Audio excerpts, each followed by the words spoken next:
दोस्तों नमस्कार। स्वागत है आपका हमारे इस YouTube मंच पर। दोस्तों आज की रात कयामत की रात है, दिल्ली के लिए कयामत की रात। और दिल्ली के वोटर्स के मिजाज को जिस प्रकार से दिल्ली में 3 प्रमुख पार्टियों और निर्दलीय उम्मीदवारों ने मथने की कोशिश की है पिछले 3 हफ्तों में, उसके बाद की परिस्थितियां और अगले 5 साल के लिए दिल्ली का आम आदमी अपने लोकतांत्रिक भविष्य को तय करने के लिए जिस प्रकार से कल बूथों पर निकलेगा, जिस प्रकार से कल अपने लोकतांत्रिक अधिकारों का प्रयोग करेगा, तो उन लोकतांत्रिक अधिकारों के प्रयोग के पीछे क्या क्या धारणाएं उसके दिमाग में चल रही होंगी, किस मुद्दे पर मिडिल क्लास की राजधानी कहा जाने वाला, दुनिया के सबसे बड़े लोकतंत्र की राजधानी कहा जाने वाला राष्ट्रीय राजधानी क्षेत्र यानी एनसीटी दिल्ली अपने मताधिकार का प्रयोग करेगा। ये जानना बड़ा दिलचस्प हो जाता है कि आखिर वो कौन से मुद्दे हैं, कौन सी परिस्थितियां हैं जिसमें एक तरफ आम आदमी पार्टी है, दूसरी तरफ भारतीय जनता पार्टी है, वहीं तीसरी तरफ कांग्रेस पार्टी भी अपने खोए हुए जनाधार को वापस पाने की जद्दोजहद में लगी है। क्या कारण है, कौन से सकारात्मक और कौन से नकारात्मक मुद्दे हैं जिसके इर्द गिर्द दिल्ली घूम रही है, जिसके इर्द गिर्द the great Indian middle class का सबसे बड़ा उदाहरण माने जाने वाला दिल्ली, जिसको ग्रेट इंडियन मिडिल क्लास की जगह the great Delhi lower middle class कहा जाए, वो किधर जा रहा है, कैसे सोच रहा है। यह बड़ा महत्वपूर्ण है कि आखिर आर्थिक प्राथमिकताएं, अपनी जेब की प्राथमिकताएं, अपने हालात की प्राथमिकताएं वोटर के सामने पहले आती है, या फिर वो सारी प्राथमिकताएं आती है जिसमें कहीं कोई अस्मिता बचाने और धर्म बचाने और जाति बचाने की तरफ जाता है। दिल्ली जाति बचाने कम ही जाती है, लेकिन कहीं दिल्ली धर्म बचाने तो नहीं जा रही। कहीं सांप्रदायिकता दिल्ली की हवा में, यमुना में अमोनिया की तरह घुलती तो नहीं जा रही। कई सवाल है और इन सवालों के इर्द गिर्द यदि परत दर परत दिल्ली के वोटर के सामने मौजूद मुद्दों की पड़ताल करने चले तो क्या दिखाई देता है, और उस पैरामीटर पर पार्टियां कहां दिखाई देती है। दिल्ली के अंदर साफ पानी एक मुद्दा है, दिल्ली के अंदर महंगाई एक मुद्दा है, दिल्ली के अंदर मिडिल क्लास और गरीब लोगों का सर्वाइवल एक मुद्दा है, और दिल्ली के अंदर जो सबसे बड़ा मुद्दा है वो साफ हवा का मुद्दा है। और साफ हवा मुहैया कराने के लिए, चूंकि हवाओं का कोई बाउंड्री नहीं होता, इसलिए उसे मुहैया कराने के लिए जिम्मेदारी सीधे सीधे केंद्र सरकार पर जाती हुई दिखाई देती है, थोड़ी जिम्मेदारी राज्य सरकार पर आती है। तो आइए देखते हैं दिल्ली कैसे सोच रही है। सबसे पहले 10 सालों से सत्ता में मौजूद आम आदमी पार्टी को ही देखें, क्या एडवांटेज है, क्या लाभ उसे दिखाई दे रहे हैं और कहां वो लैग कर रही है, कहां आम आदमी पार्टी को नुकसान उठाना पड़ सकता है। तो पहली बात तो ये मान लेने में कोई गुरेज नहीं है कि ना तो 2014 और 2019 के नरेंद्र मोदी आज हैं, और ना ही 2015 और 2020 के केजरीवाल आज हैं। दोनों का जलवा उतार पर है, और दोनों का जलवा उतार पर क्यों है, क्योंकि मध्य वर्ग की आकांक्षाएं पूरी तरह से उस अनुपात में पूरी होती हुई नहीं दिखी जिस अनुपात में अच्छे दिनों का वादा किया गया था और जन लोकपाल का भी वादा किया गया था। लेकिन न तो जन दिखा, न लोक दिखा, न पाल दिखा। लेकिन पाल की जगह चुनाव में तिरपाल जरूर दिख रहा है, जिसमें तिरपाल में जनता बैठकर नेताओं का भाषण और बीच बीच में 5 किलो राशन वाली बात भी सुन रही है। बड़ा सवाल यह है दिल्ली में कि आम आदमी पार्टी को जो एडवांटेज दिख रहा है वो किस मुद्दे पर। एडवांटेज जो सबसे बड़ा दिख रहा है वो इस मुद्दे पर दिख रहा है कि केजरीवाल के सामने कोई चेहरा न तो भारतीय जनता पार्टी पेश कर पाई, न ही कांग्रेस पार्टी पेश कर पाई। पिछले विधानसभा चुनाव के नतीजे को देखें तो 15% वोटों का अंतर था, और कांग्रेस पार्टी के वोट जो 4.9% के करीब, लगभग 5% मान ले, अगर वो भी भारतीय जनता पार्टी को मिल जाते तब भी 10% वोटों की बढ़त के साथ आम आदमी पार्टी दिल्ली में आगे थी। तो दिल्ली में 15% वोटों का अंतर 2020 में लॉकडाउन लगने के ठीक पहले जो चुनाव हुए उसमें आम आदमी पार्टी के पक्ष में था। तो आज कौन सी परिस्थितियां हैं जिसमें आम आदमी पार्टी को जद्दोजहद करनी पड़ रही है। तो मैंने बताया कि जद्दोजहद तो करनी पड़ रही है, लेकिन अगर सिस्टम के भरोसे बीजेपी ना हो, अगर सिस्टम महाराष्ट्र की तरह दिल्ली में भी निष्पक्षता की हसारत कराते हुए दिखाई न दे, निष्पक्षता की मजाक उड़वाते हुए दिखाई न दे, तो फिर दिल्ली में आम आदमी पार्टी की बढ़त को रोका नहीं जा सकता है। अरविंद केजरीवाल की जगह वोटर का एक ठीक ठाक तबका बदलाव चाहता है, लेकिन बदलाव कैसा, वो भारतीय जनता पार्टी के पास नहीं जाना चाहता, क्योंकि दिल्ली के खासकर पिछले 5 साल की सरकार को देखें तो आधा वक्त तो केस मुकदमे में, कथित शराब मामले को लेकर, आधा वक्त लेफ्टिनेंट गवर्नर के अधिकार ज्यादा या चुनी हुई विधानसभा के अधिकार ज्यादा। वोटर के बीच तो यह भी सवाल है कि जब हम वोट दे रहे हैं उस विधानसभा को तो अधिकार ही ज्यादा नहीं है। वहां तो जो सुप्रीम कोर्ट अधिकारों की पुष्टि करता है अपने संविधान पीठ के माध्यम से, उसे अध्यादेश के माध्यम से केंद्र सरकार एलजी के पक्ष में मोड़ देती है। वहां दिल्ली की सरकार जिसके लिए चुनाव हो रहा है, जब अधिकार ही नहीं है तो ऐसी सरकारों पर बहुत ज्यादा दिमाग लगाने से फायदा क्या। कहीं वोटर के बीच ये बात तो नहीं है, क्योंकि अरविंद केजरीवाल के साथ एक बात तो माननी पड़ेगी कि जिस तरह की लड़ाई लड़ने की कोशिश की गई और वो लड़ाई अध्यादेश के माध्यम से लड़ने तक चली गई, वो निश्चित तौर पर लोकतांत्रिक परिपाटी नहीं कही जा सकती कि किसी राज्य सरकार के अधिकारों में कटौती करने के लिए लेफ्टिनेंट गवर्नर के अधिकारों को बढ़ा दिया जाए या फिर ब्यूरोक्रेटिक बहुमत के साथ उसको 2-1 का बहुमत या 3-2 का बहुमत इस तरह का बना दिया जाए जिसमें निर्वाचित सरकार पंगु हो जाए। ऐसी सरकार तो जनता नहीं चाहती है। तो ये स्थिति तो किसी भी पार्टी की सरकार होगी तो बनी रहेगी। तो एक सवाल यह है कि दिल्ली में केजरीवाल के सामने कोई चेहरा प्रस्तुत करने में बीजेपी और कांग्रेस विफल रही है। बीजेपी की तरफ से कौन है? परवेश वर्मा है, रमेश पिधूड़ी है, या फिर मनोज तिवारी है, सतीश उपाध्याय हैं। कौन चेहरे हैं दिल्ली की तरफ से दिल्ली में? और ऊपर से हरीश खुराना का वीडियो भी वायरल हो रहा है कि भारतीय जनता पार्टी के लोग कहीं ना कहीं कंधे झुके हुए उनके दिखाई दे रहे हैं। खैर, ये बातें चलती रहती है। वो बीजेपी के नेता हैं, अपनी पार्टी के कंधे झुके होने की बात कर रहे हैं, वो उनका मसला है। सवाल दरअसल ये है, केजरीवाल के सामने चेहरा क्यों नहीं पेश कर पाई बीजेपी? ये बिल्कुल वही स्थिति है कि नरेंद्र मोदी के सामने एंटी इनकम्बेंसी तो थी 2024 के लोकसभा चुनाव में, लेकिन विपक्ष की तरफ से मजबूत चेहरा नहीं पेश किया जा सका। और चुनाव के पहले, ठीक पहले बिहार में जो झटका लगा नीतीश कुमार के गठबंधन परिवर्तन से, उससे भी विपक्ष का मोराल काफी डाउन हो गया था। अब सवाल यह उठता है कि इसके अलावा कौन कौन से एडवांटेज और डिसएडवांटेज तीनों पार्टियों के पक्ष में जा रहे हैं। तो बड़ा सवाल यह दिखाई देता है दिल्ली में कि आखिर दिल्ली क्या माइनॉरिटी, अल्पसंख्यक तबका और झुग्गियों में रहने वाला तबका और दलित तबका, इसकी वोटिंग प्राथमिकताएं क्या है? क्या वो AIMIM की तरफ जा रही है, या आप और कांग्रेस में बट रही हैं, या एक तरफा आप या एक तरफा कांग्रेस जिसकी भी सरकार बनती दिखाई दे उसके साथ जा रहे हैं? ये सवाल बड़ा है। क्या झुग्गी बस्तियों में पैसे बांटने का भी खेल चल रहा है? ये कई सारे सवाल हैं जिन सवालों पर चर्चा जरूरी हो जाती है, और इसलिए जरूरी हो जाती है क्योंकि दिल्ली के चुनाव में जहां 70 सदस्यों की विधानसभा है, कहीं कहीं अगर विकासपुरी में 4-4.25 लाख वोट के अपवाद को छोड़ दे तो कुछ विधानसभा चुनाव में 1 लाख, तो कहीं 1.25 लाख, तो कहीं 1.5 लाख ऐसे वोटर हैं। तो 70 विधानसभा सीटों पर ये वोटर झुग्गी वाले, ये वोटर माइनॉरिटी के, चाहे वो अल्पसंख्यक समुदाय कोई भी हो, मनमोहन सिंह की अंत्येष्टि को लेकर जिस प्रकार से विवाद हुआ, तो क्या सिख समुदाय भी भारतीय जनता पार्टी के खिलाफ जो जीत रहा है उसे जिताने के लिए वोटिंग करेगा, या फिर वो न्यूट्रल होकर के वोटिंग करेगा? ये भी एक सवाल है। और दूसरे अल्पसंख्यक समुदायों के बारे में तो सबको पता है कि वोटिंग पैटर्न का पैमाना क्या होता है, लेकिन क्या उसमें ओवैसी की पार्टी स्ट्रेंथ लगा रही है? एक पैमाना और है दिल्ली के वोटिंग पैटर्न का, और दिल्ली में सरकार किसकी बनेगी, वोटर कैसे वोट देंगे, उसको मापने का।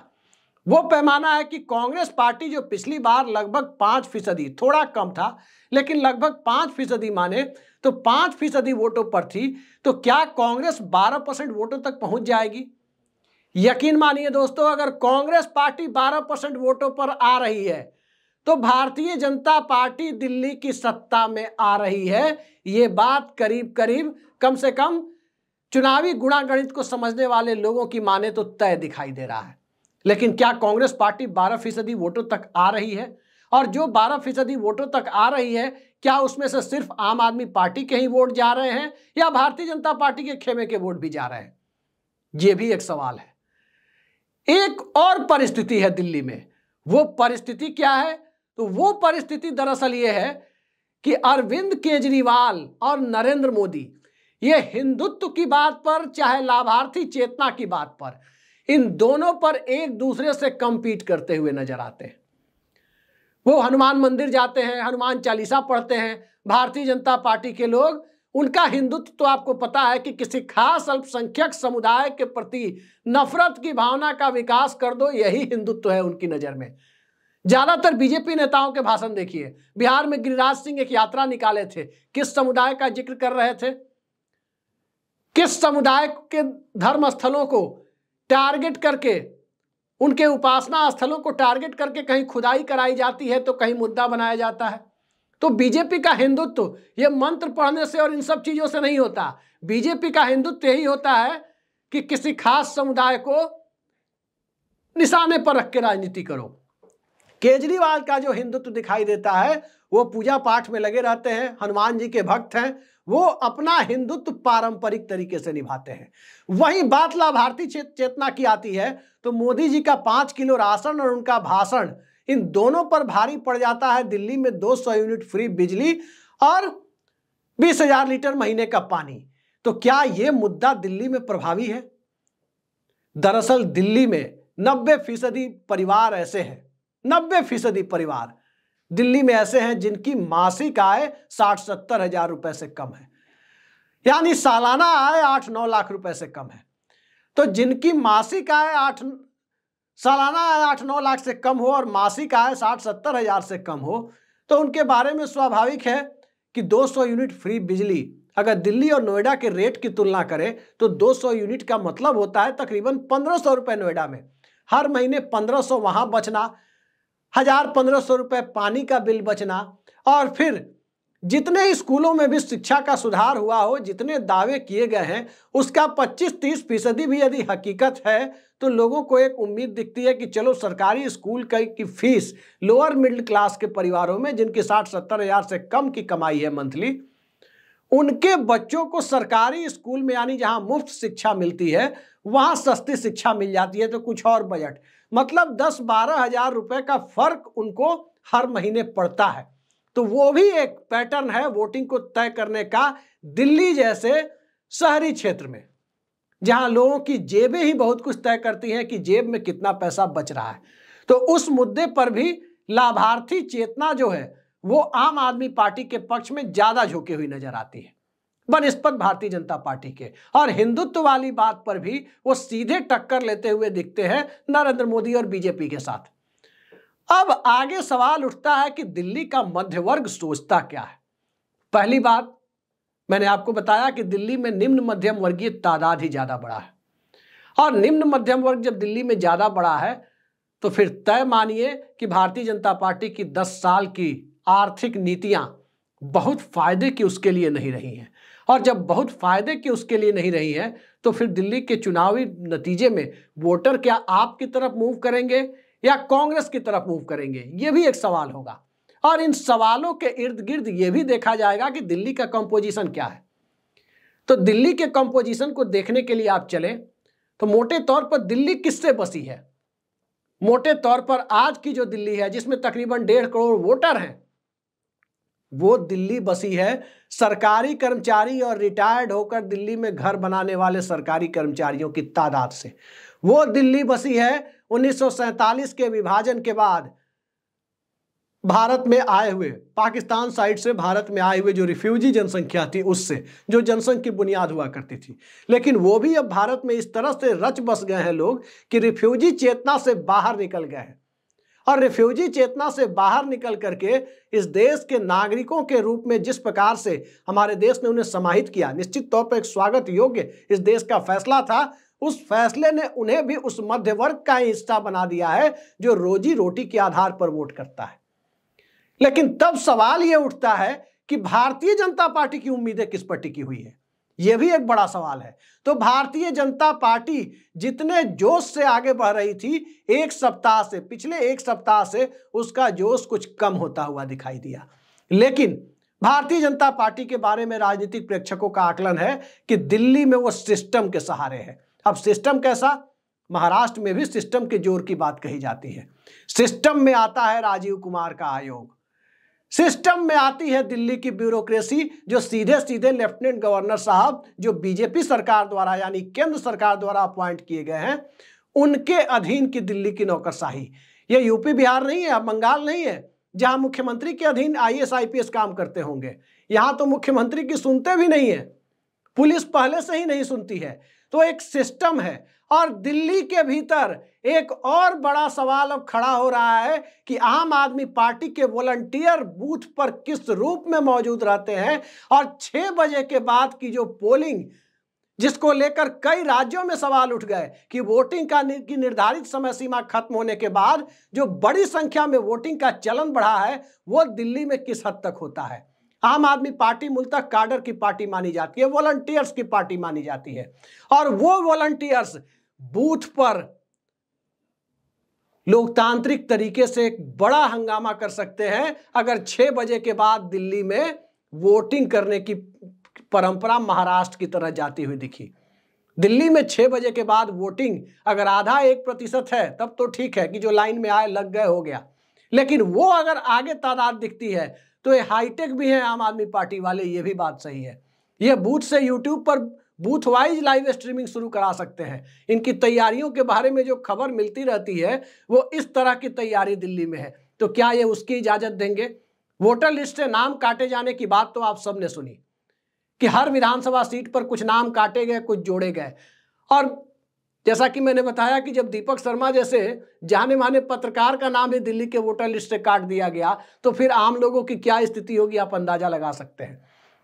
तो आम आदमी पार्टी का दावा है कि उसके समर्थकों के वोट काटे गए हैं और दूसरे जगह से नाम ला करके जोड़े गए हैं, लेकिन बूथ पर पोलिंग एजेंट और आम आदमी पार्टी के कार्यकर्ताओं की मौजूदगी क्या किसी इलेक्टोरल मैल प्रैक्टिस को या 6 बजे के बाद होने वाले मतदान के प्रतिशत को उस तरह से होने देगी जो मतदान का प्रतिशत महाराष्ट्र में हुआ?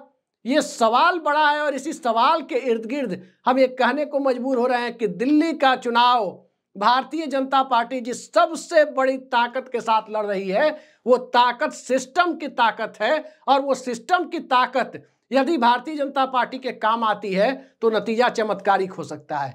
और सिस्टम की ताकत को यदि आम आदमी पार्टी ने निस्तेज कर दिया, उस कथित ताकत को यदि आम आदमी पार्टी ने निस्तेज कर दिया, तो तय मानिए कि 62 सीटें भले ना आए, आम आदमी पार्टी कम से कम दिल्ली में राहत की सांस ले सकती है। लेकिन राहत देने वाला कौन है? राहत चाहे भाजपा हो, कांग्रेस हो या आम आदमी पार्टी हो, राहत देने वाला दिल्ली का 1.5 करोड़ वोटर है कि उसका पोलिंग पैटर्न किस मुद्दे के साथ होता है। लाभार्थी चेतना, हिंदुत्व की चेतना, कुंभ में प्रधानमंत्री कल जाके नहाएंगे वोटिंग के दिन ही, और वहां जाके गंगा जी के संगम में जब वो नहाएंगे, गंगा यमुना के संगम में, उससे भी प्रभावित होकर के कुछ लोग निकलेंगे कि अरे भाई मोदी जी नहा रहे हैं, मोदी जी नहा रहे हैं, नहाने का तरीका बता रहे हैं कि नदी में कैसे नहाना चाहिए। जैसे पूजा करने का तरीका, कई बार वो केदारनाथ और दूसरी जगह जाते हैं, लोगों को लाइव स्ट्रीमिंग कराई जाती है और दिखाया जाता है कि मोदी जी पूजा कैसे करते हैं। पूजा करने का तरीका जिनको नहीं आता हो वो लोग भी सीख ले कि हाँ, पूजा ऐसे ही किया जाता है जैसे मोदी जी करते हैं। और जब भी आप सब लोगों से हमारा आग्रह है, हम सबको देश के प्रधानमंत्री से सीखना चाहिए, जब भी आप नहाने जाएं तो नहाने के समय में कैमरा लेकर जरूर जाएं, और जब भी आप पूजा करने जाएं तो पूजा करने के टाइम अपने स्मार्टफोन को वीडियो मोड में डालकर वहां भी अपना कैमरा ऑन रखें। खुद के नहाने की और खुद के पूजा करने की वीडियोग्राफी जरूर करें। यही मोदी जी को देखकर जो सबसे पहले मैं सीखता हूं, वो यही सीखता हूं। इंप्लीमेंट नहीं कर पाता मैं, आप लोगों से भी अपील है कि उचित लगे तो इंप्लीमेंट कीजिएगा, ना लगे तो मत कीजिएगा।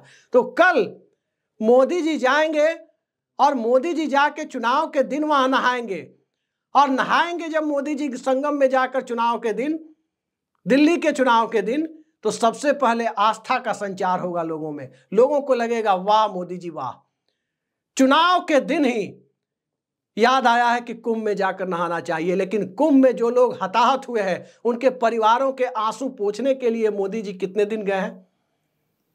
ये सवाल भी, दिल्ली पढ़े लिखे लोगों का शहर है, दिल्ली दिलवालों का शहर भी है, तो दिल्ली दम्भ में चूर रहने वालों का शहर भी है। तो दिल और दम्भ के बीच दिल्ली का मिजाज किस रूप में इन तीनों पार्टियों का मुस्तकबिल तय करता है, देखते जाइए। हमारी सबसे पहले अपील है कि कल जब आप वोट डालने जाएं तो वोट डालने के वक्त बिना किसी लालच के, बिना किसी लोभ के, अपनी स्वतंत्र चेतना के आधार पर वोट करें और वोट जरूर डालें। वो आपका लोकतांत्रिक अधिकार है जो 5 साल में एक बार आता है।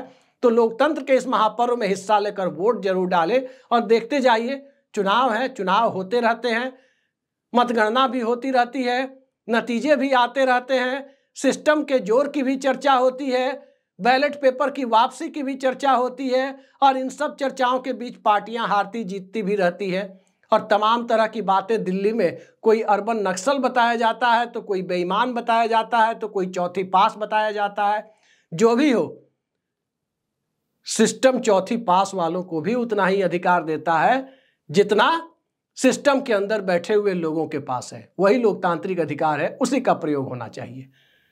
आज के लिए इतना ही। नमस्कार।